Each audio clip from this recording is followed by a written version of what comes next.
Hello and welcome to the Period 2 AP US History podcast brought to you by Tay Montgomery, going over various events in American history.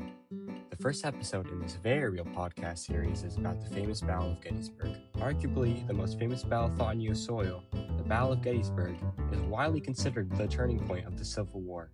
But before that, we should know what led up to it.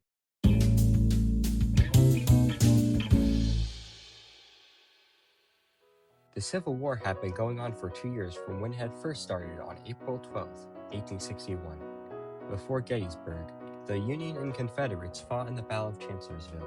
Despite Union forces effectively outnumbering Confederates 2-1, General Robert E. Lee's brilliant war tactics of dividing his army led to a Confederate victory. Emboldened by the result, Lee decided to go on the offensive, sending his army north into Pennsylvania.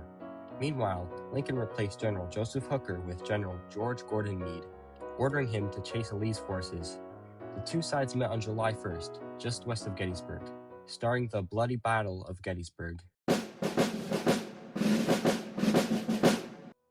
The Battle of Gettysburg was crucial for both sides.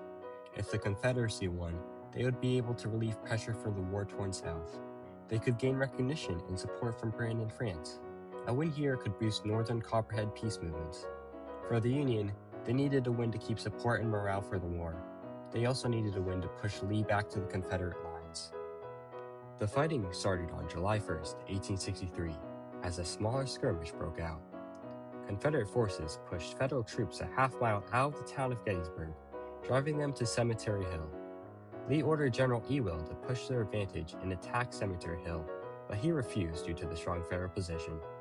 By the next morning, Federal troops had expanded the defensive line to a hill known as Little Round Top. As day 2 rolled around, Lee attacked Federal troops in their strong positions. Second in command, James Longstreet, started the attack on the Union's left, fighting against a Union corps commanded by Daniel Sickles. Meanwhile, Ewell would strike the right. Fighting near Culp's Hill, over the next several hours, bloody fighting erupted, stretching from a nest of boulders known as Devil's Den into a wheat field, an orchard, and on the slopes of Little Round Top. The Confederacy would advance, but the Union was able to hold on to Little Round Top, stalling the Confederate advance.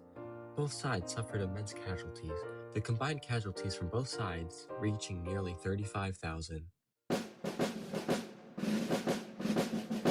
In the morning of day 3, the Union troops were able to reclaim Cemetery Hill. Lee, thinking he had been on the verge of a victory the day before, ordered an assault on the Union's strong defensive position on Cemetery Ridge. Following the military barrage, Lee sent General George Pickett and around 12,000 Confederate soldiers to take Cemetery Ridge.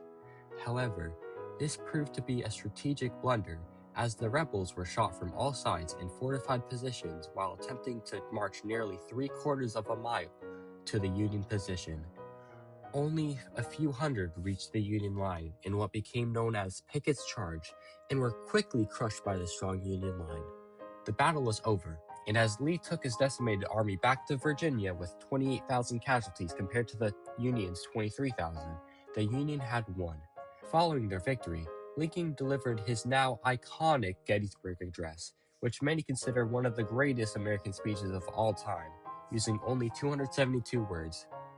He ended with the following: "From these honored dead, we take increased devotion to that cause for which they gave the last full measure of devotion. That we here highly resolve that these dead shall not have died in vain, that this nation, under God, shall have a new birth of freedom, and that government of the people, by the people, for the people, shall not perish from the earth."